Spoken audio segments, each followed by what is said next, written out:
It's definitely one of those pieces where you really feel like you're being told a story.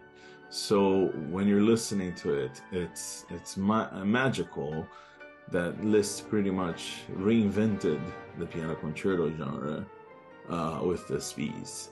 He kind of hinted at it in the first piano concerto, but the first still has a kind of a more traditional structure in a way, but not in this one, because this one is essentially one single movement, which is not common in piano concertos.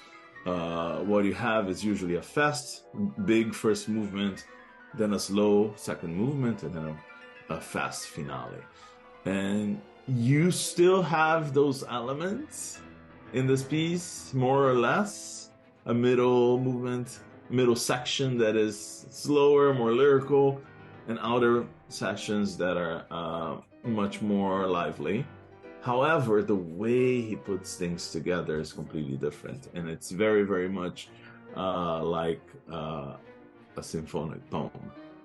And it's a symphonic poem for piano and orchestra, and usually symphonic poems they have a program, they tell a story.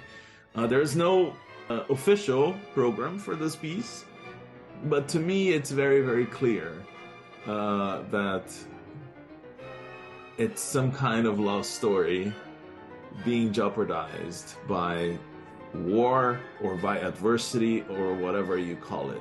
I think it's more related to war because there's a clear march going on at some points of the piece. Actually, different kinds of marches. In the beginning, as the piece is developing, it's a very much a warlike march.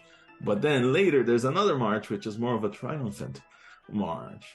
So like you can see that there is it's almost like you can imagine like a hero with his beloved in the very beginning of the piece. There's a slow, beautifully touching introduction that gets completely thrown out the window by this very, very aggrieved march that is really inexorable.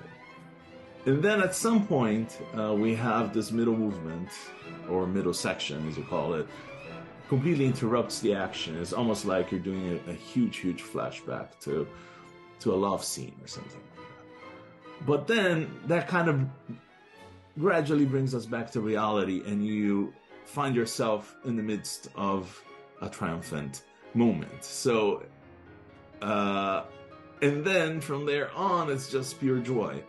But there is definitely this moment of, there's a whole lot of twists and turns to this concerto. So I really think that people can very easily come up with a program themselves. I'm just suggesting one which is not necessarily what people may get from the piece, but it's really wonderful that Liszt's music is so evocative, and that people can definitely relate to it in a very powerful way.